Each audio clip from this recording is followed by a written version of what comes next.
Freight and logistics are a key backbone of the economy. On it depends much of growth in the manufacturing and services sector. We are today going to speak to Mr. Ravindra Kumar Jain, Managing Director of the Dedicated Freight Corridor Corporation of India, a wing of Indian Railways. The Dedicated Freight Corridor Corporation of India has been doing major work in translating a government dream for over a decade, and it has now started functioning. For the last 4 years it has been functioning very smoothly, and it has been showing tremendous growth. So, how far have these two corridors, eastern and western corridors, started functioning, and what is the result? Thank you. Actually, government sanctioned two dedicated freight corridors, western dedicated freight corridor right from JNPT to Dadri UP, that is around 1506 kilometer, and the second is the eastern corridor 1337 kilometer, starting from the Ludhiana, we call it Sanewal, and via Khurja, Dadri, it goes up to the Sonnagar in Bihar. These two corridors, when sanctioned, were considered as a very important for the freight movement, and those have proven like that also. As on date, in last around 15 years or so, we have passed through very long big challenges, which includes around 11,000 hectare land acquisition, because the project involved the double line broad gauge electrified automatic signaling. Our tracks are basically world class freight tracks. These are fit for the higher, heavier and longer trains. Now we can take 25 ton axle load with 100 kmph. Earlier, actually in the railways, we generally run maximum 22.9 or below, and that too with the 700 meter lengths of the train, and the average speed generally is between 20 to 25 kilometer per hour. Against that, in DFC we have a provision for running 1.5 kilometer long, double the length, axle load higher. It means rather that 5,000 tons maximum in a train in Indian Railway, against that we can take 12,000 tons, more than double of more the than tonnage, double the tonnage, and okay. Speed also better.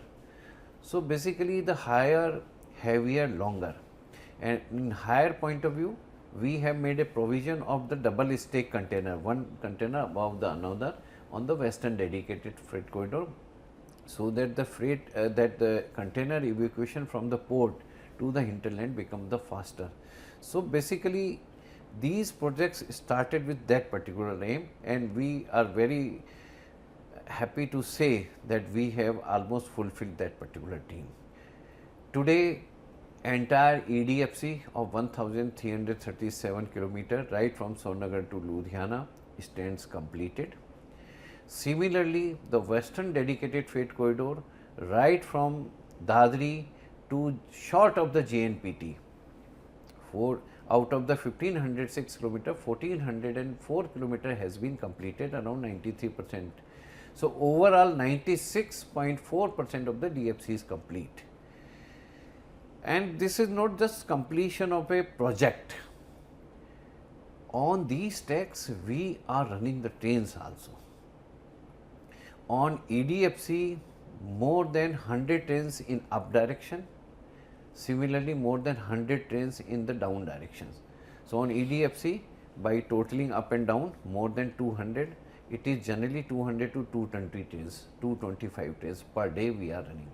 So, running 225 trains per day is a big number. Similarly, in WDFC, we are running approximately 60 trains in up direction and equally 60 trains plus in the down direction. So, approximately 120 trains in that WDFC also.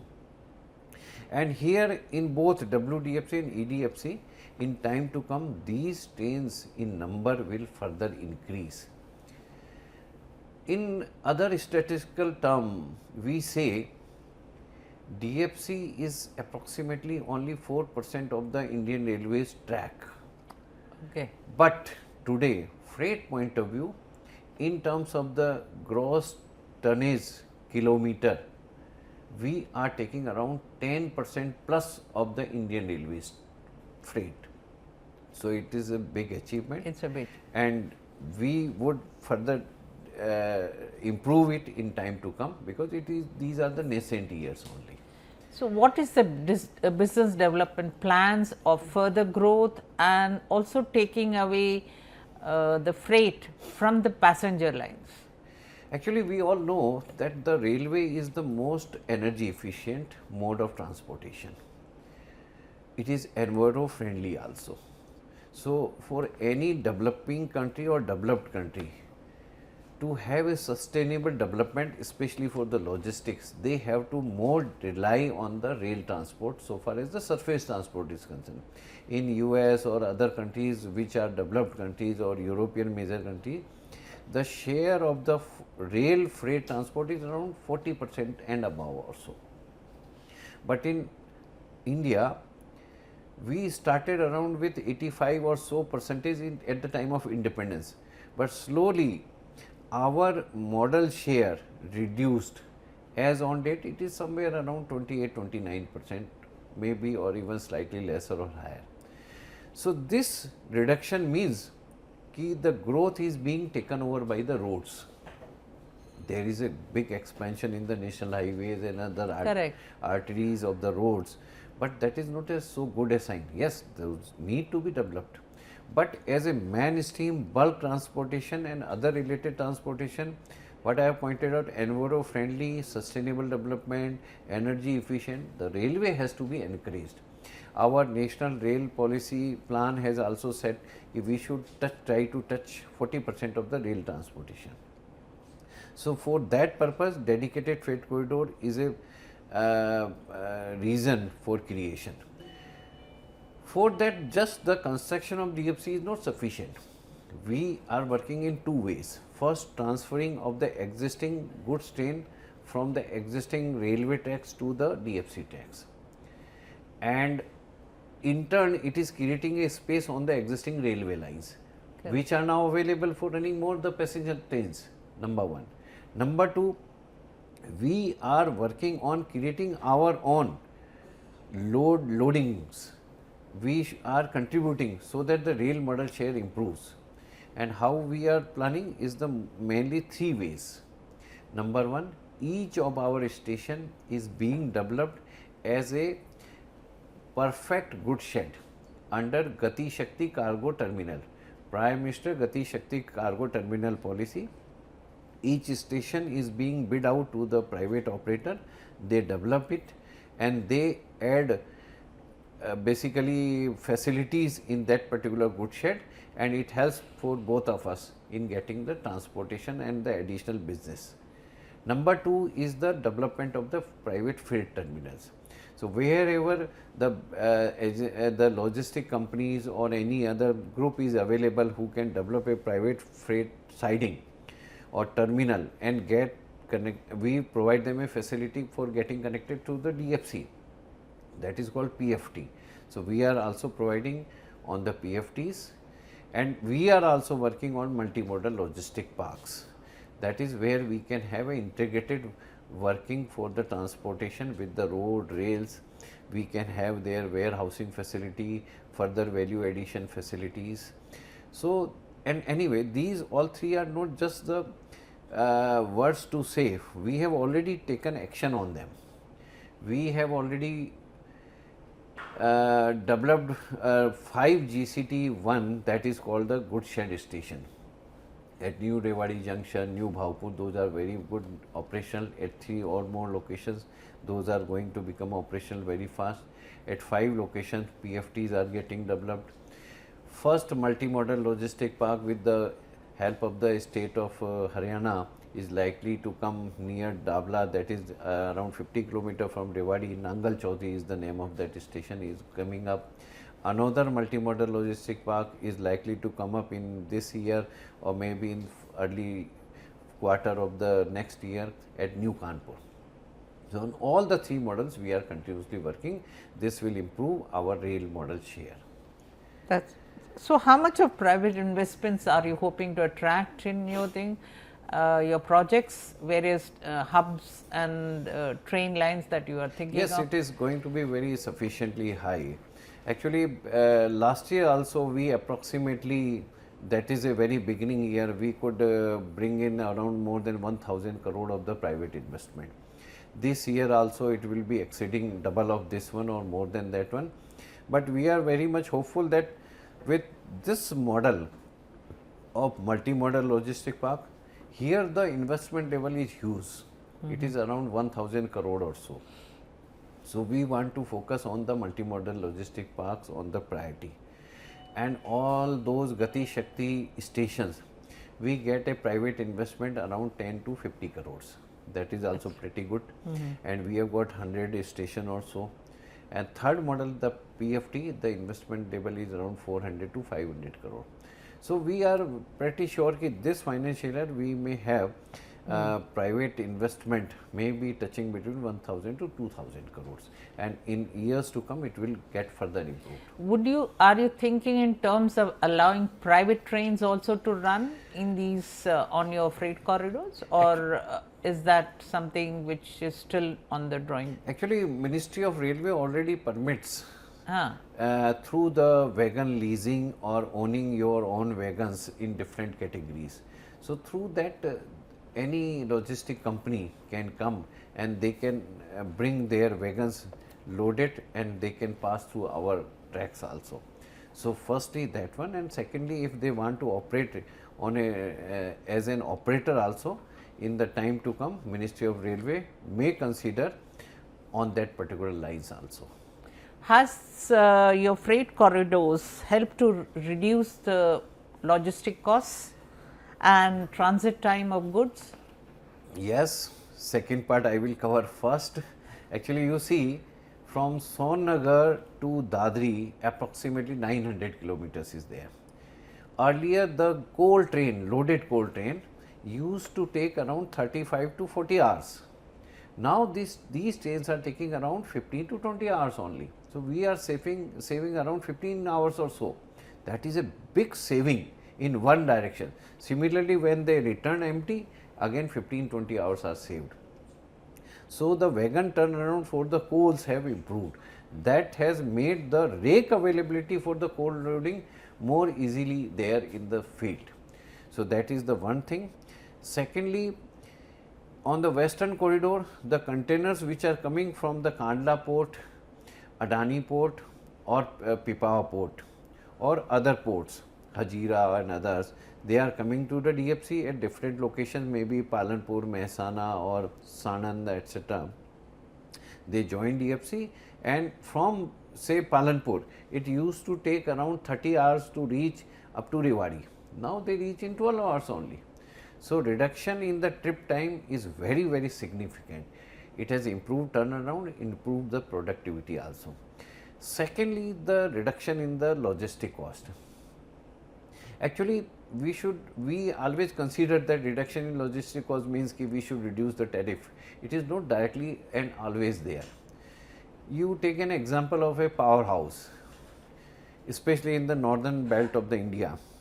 Earlier, they were required to have a 28 days coal storage, because the time for the transportation from the Bihar to that particular portion used to take 35 hours even on the DFC alignment and further also.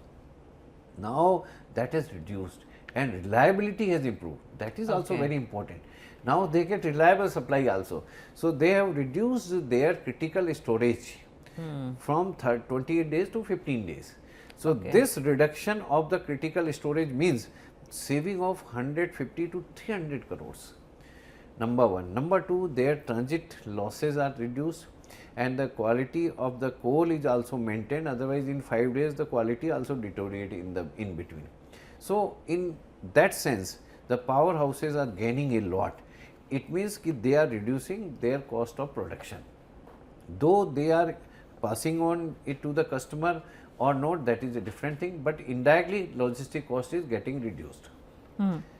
Which are the sectors which have benefited most, and how are you like empty wagons coming back on the return journey, that must be a tremendous loss.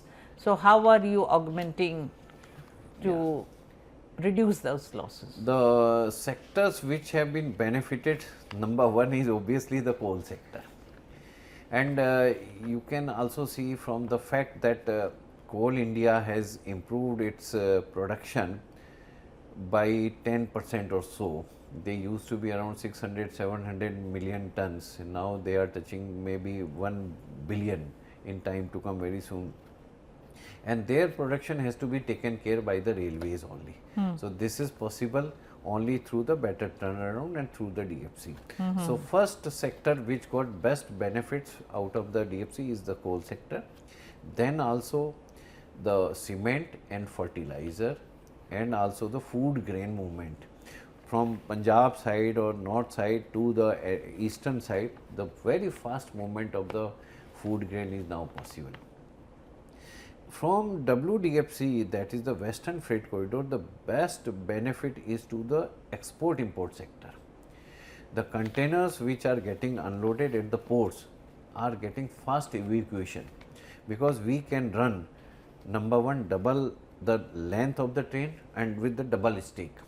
So means with the one train we can bring out equivalent to 4 Indian Railways normal train of the containers, that too with a better speeds.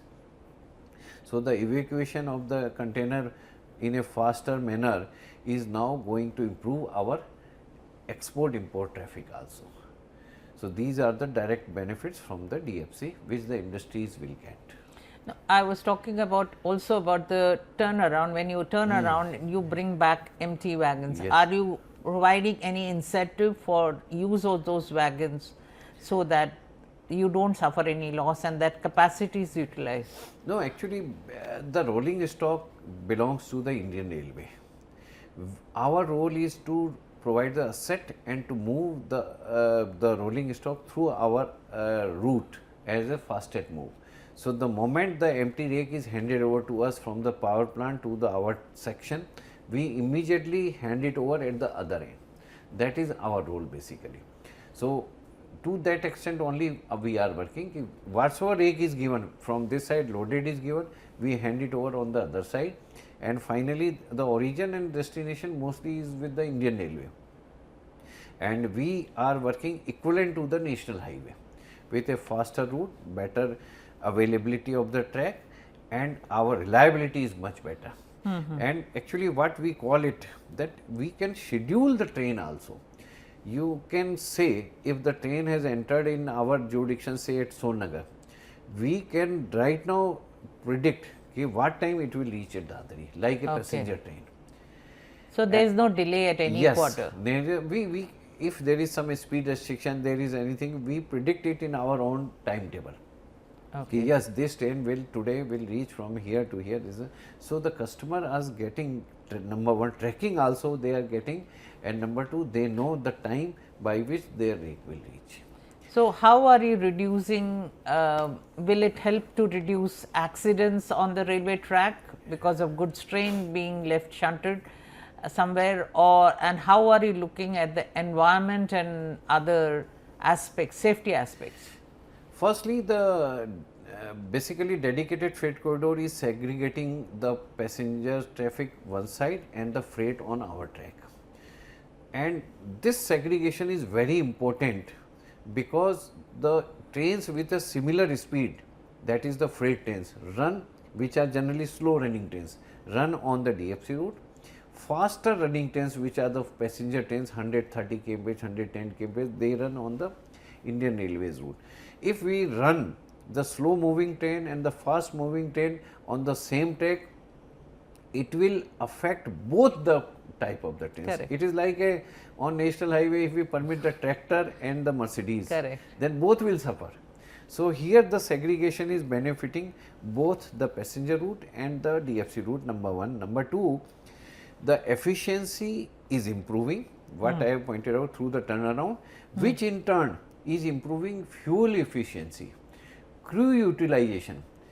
With earlier in Indian Railways, one crew in 8 hours used to take around 150 kilometer or so to a train in one day.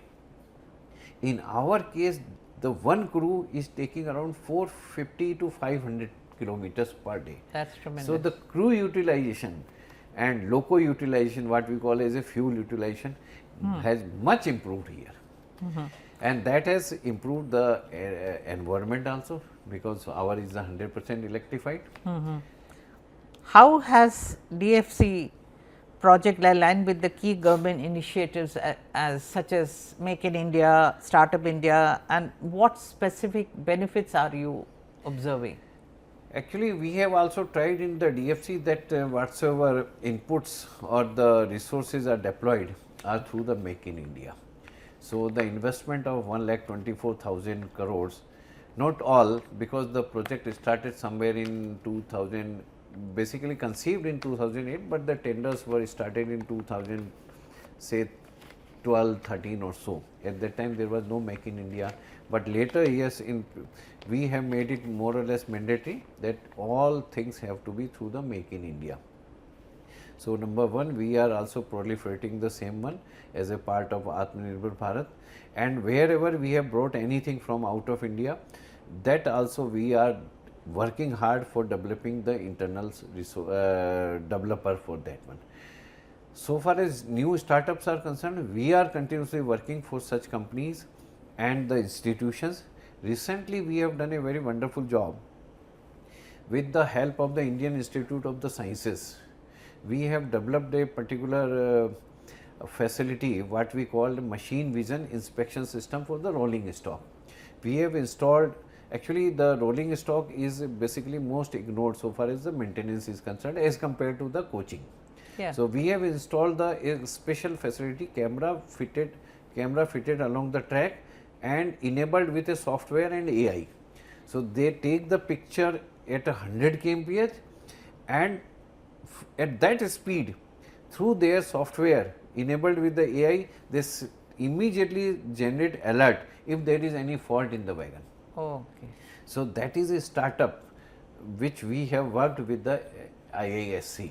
And similarly, we are working on further broken rail system, other more systems, wherever we feel we want to have some innovation, we have to go for that one. So, we are working in that direction also. Okay. With more than 2 lakh trains run since inception, what are the key performance indicators that you use to measure DFC's success, and how do you compare the initial projections? Actually, the total number of the trains is one, which is very easy for any layman to understand what you have pointed out, 2 lakh number of trains, but statistically we always considered it ki how many trains in one day we are running. What I have pointed out ki today we are running more than 320 trains per day, but above that is the GTKM. We have touched to the 10% of the GTKM every month of the Indian Railway, that we want to improve. Similarly, our KPI is the availability of the track. We have to actually maintain the track also and to provide the track for the operation of the trains also. So, we have kept a philosophy of maintenance in such a way that at least for 3 to 4 hours we will give it for the maintenance. So, for remaining 20-21 hours we will keep it available for the train operations. So, our KPI is based on the availability of the track, number one. Number two, the safety in the operations. By and large, our operations have been fully safe. There have been no accident on the DFC account so far. And third parameter is that the reliability of the operations, that we are maintaining continuously. So, what are the expansion plans and how much would you add to the profitability of Indian Railways through your system, dedicated system? Regarding expansion, we are working on the 3 new corridors. Those are the from Kharagpur to Vijayawada, and that is called the East Coast Corridor. Another is from Kharagpur to Kolkata, Kharagpur to the Bombay side Palghar, that is East West Corridor, and thirdly from Vijayawada via Nagpur to Itarsi, and it may later come towards Delhi side, that is called North South Corridors. For these 3 corridors, Ministry instructed us to go for preparation of the detailed project report that we have already prepared and have submitted to the ministry. At appropriate time they will surely consider on that one, and as and when we will get instructions we may work on that one. And regarding the second part, what was that? Profitability. Actually, it is very clear that DFC is a PSU of the Ministry of the Railway. Yeah. Wholly owned by the Ministry of the Railway. Equity is fully by the Ministry. So, we are not a competitor to the Ministry of the Railway. So, whatsoever commercial rules are made or the tariffs are decided, those are implemented in DFC as it is, and the revenue collected for the loading etc. is directly deposited with the Ministry of the Railway. So, we do not have anything on revenue to that point of view, but we get the track access charges for the operation of the trains and also for the repayment of our debts and the other services. So, we are taken care of by getting the track access charges and also some incentives through the maintaining the KPIs. But surely DFC's operations through the better turnaround, faster speed, heavier, higher, longer, what I have pointed out, the profitability in the Indian Railways kitty will surely improve. So, you will be better able to subsidize, you should say, passenger traffic in the longer way. That is the perspective and also related with the Ministry of the Railway, but our aim is to have a more reliable and robust freight logistics system. So, how much do you hope to take away the traffic from the passenger lines? Actually, we want that more than 80 to 90% of the freight operations which are taking place right now on the IR tracks, those should come to us, and already we have reached that stage, and we will further improve it in time to come. It may not be zero on that side, but it will be very less in that time. And with the new corridors coming, the network will be there, then it will be much better to have a proper operations on the dedicated freight corridor. Thank you, Mr. Jain. It's lovely to speak to you. Thank you. So nice of you.